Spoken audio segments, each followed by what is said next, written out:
Hi అండి, welcome back to my channel Maruthi talks and classes. అందరికీ నమస్కారం అండి. ఈ రోజు నేను చెప్పబోయేది ఏంటి అని అంటే, ఎలాగ ఎగ్జామ్స్ పిల్లలందరికీ అయిపోయాయి. ఇంకా త్వరలో అంటే కొన్ని చిన్నవాళ్ళకి అంటే ఇంకా సెలవులు ఇవ్వలేదులేండి.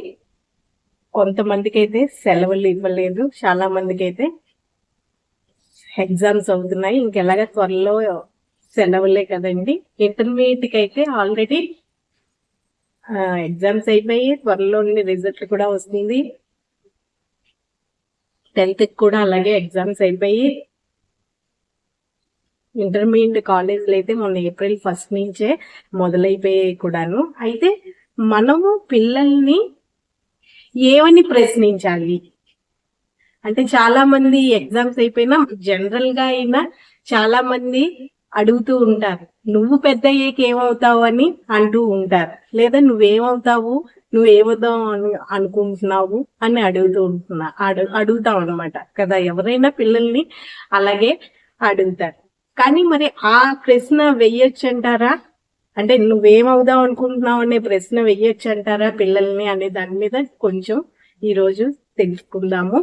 అయితే పిల్లల్ని అయితే మట్టుకు నువ్వేమవుదాము అనుకుంటున్నావని అడగకూడదండి. ఆ ప్రశ్న అన్నది ఎప్పుడు వేయకూడదు అనమాట. అంటే పిల్లల్ని పెద్దయ్యాక ఏమవుదాము అనే ప్రశ్న గాని మనం వేసామనుకోండి, ఆ ప్రశ్న అన్నది అంటే ఎందుకు అడగకూడదు అంటే, ఆ ప్రశ్న అన్నది వాడిని వృత్తిపరంగానే నిర్వచించుకునేలాగా ప్రోత్సహిస్తుంది అనమాట. అందుకు ఆ ప్రశ్న అన్నది వెయ్యకూడదు. అయితే మరి ఏ ప్రశ్న వెయ్యాలి? ఆ ప్రశ్నకు బదులు ఎలాంటి వ్యక్తిగా ఎదగాలనుకుంటున్నావు అని అడగండి. ఎందుకంటే మనం ఎలా ఎదుగుతామన్నది వృత్తికి సంబంధించింది కాదు, ఆ ప్రశ్న మన వ్యక్తిత్వానికి సంబంధించింది అనమాట. అందుకు ఎలాగ ఎదుగుతావు అన్నది అడగడం మంచిది. పెద్దయ్యాక ఏమవుతావు అని అడగడం కన్నా నువ్వు ఎలా ఎదగాలనుకుంటున్నావు, ఎలా ఉండాలనుకుంటున్నావు అని అడగడం మంచిదన్నమాట. ఆత్మగౌరవము, విజ్ఞానము, మానవత్వము, సహనశీలత అన్నవి ఓ మనిషి వ్యక్తిత్వంలోని అత్యున్నత లక్షణాలు అన్నమాట.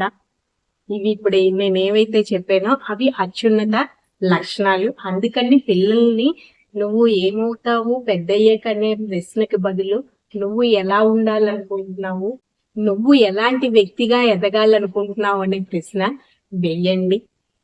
తర్వాత పిల్లలు ఎక్కువగా ఎవరిని చూసి నేర్చుకుంటారు? తల్లిదండ్రులను చూసే ఎక్కువగా నేర్చుకుంటారు. వాళ్ళనే ఎక్కువ పరిశీలిస్తారు పిల్లలు.